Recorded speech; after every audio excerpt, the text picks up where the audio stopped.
right, it becomes progressively easier. Okay, next question. How many of you have a true study or library in your place of residence? Okay. Two of you, if I'm seeing correctly. I've always envied that. A quiet place to actually do reading or studying, okay? I'm going to make a prediction. Many of you study in your bedroom. Okay? How many of you study in your bedroom? We'll raise high so everybody can see. That's where I studied a lot, especially when I did go to community college. If you don't study in your bedroom, I bet some of you study at the dining room table / kitchen table or bar. How many study at the dining, kitchen, bar? Okay. Now, if you don't study in those two places and you don't have a study or library, you study in the family room, rec room, living room, the place where your TV and stereo is, your couch, your easy chair. How many of you study there? Okay. Now, some of you might actually drive to a school or library. Any of you do that? Go to okay, a few of you do. I still remember living at home, going to Highline Community College. My folks bought me a little desk. I still have it, okay? Little desk, and I'd come home, because I did work then at Albertsons. Typically we got off at 9, get home about 10. And I'd start studying. I still remember reading Billy Budd, okay, Melville. I'm sitting there studying, and my eyes are just, And then the bed started calling to me. Marty, come lie upon me. Now, those of you who've studied the Greek, the idea of the sirens calling sailors to the rocks, oh, it's real. I'd hear the bed call me, and I'd finally go, oh, I'll just lie down for a moment. Next thing, my mom would be yelling, Marty, you're late for your English class. And he's like, oh, God, I didn't read Billy Budd, and I'm screwed. Let me ask you, what's the primary function of a bedroom? What's the secondary function? Good! Most groups go. And I go, take Psych 20 or 225 to learn about it. It's functional, okay? Primary function of a dining table. Eating. Primary function of a living area. Okay? Recreation, socializing, right? Now, a lot of students don't realize how much we're controlled by environmental cues. How many of you have been to the Tacoma Mall?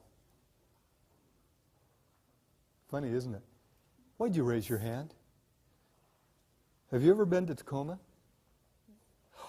You answered. Why didn't you go like this?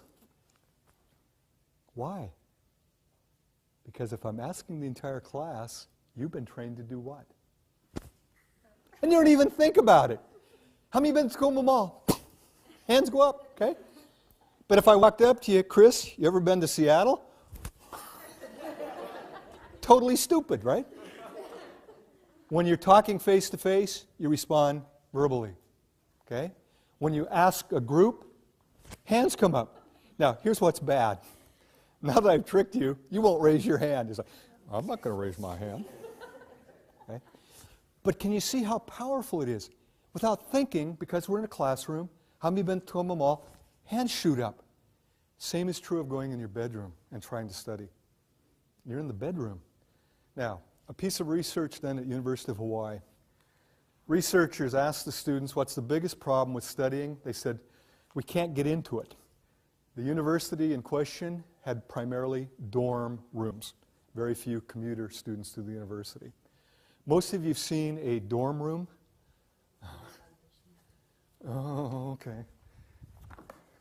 Most of you have seen a dorm room. They're usually rectangular if it's a duplex. One side bed, another side of bed, everything kind of mirror image. Study area, right? You got a closet or wardrobe. So it's real interesting. In one room, you sleep, you groom, you talk with people, you socialize, you study, you snack. You're all in one room. It's a multi-purpose room. And yet you're supposed to study. If your door is open, what happens? Everybody, hey, Lobdell, what's up? You know, and then they got to come in and talk to you. Very quickly, you can't get to studying. Well, the professors heard that the students couldn't get into studying, but they knew what the dorms looked like. in the Hawaiian dorms, all of the rooms had a gooseneck lamp. So the professor said, we're going to try a little experiment. Take that lamp, make a little sign and put it on it, study lamp. Okay? Use it only for studying. You don't dress by it, you don't have BS sessions by it, you don't snack by it, you don't clean the room by it, nothing. You use the other lights for all other functions. Here's the way it works, and it's so easy. Every one of you can do this. Get a little lamp. You probably have one already. If you don't, my gosh, yard sale, garage sale, you can pick them up for nothing. Get that lamp, and it becomes your study lamp. So if you have to study in your bedroom, turn your desk away from the bed. That's the like, how many have been to the mall? It makes you want to go to sleep. By the way, you can't study in the bed. It's also bad for your back if you know about posture. Turn your back to the bed, have a blank wall, have your lamp, have your books ready to go, because you can futz away a lot of time getting ready, can't you? How many of you can futz and futz? Yeah. You're ready to go, turn on the lamp, and start studying.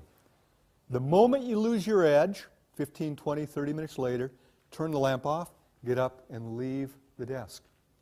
What you're training yourself to study while seated there. And it becomes increasingly automatic, as did the raising of the hand. You sit, turn the lamp on, and you're ready to go. It's like magic.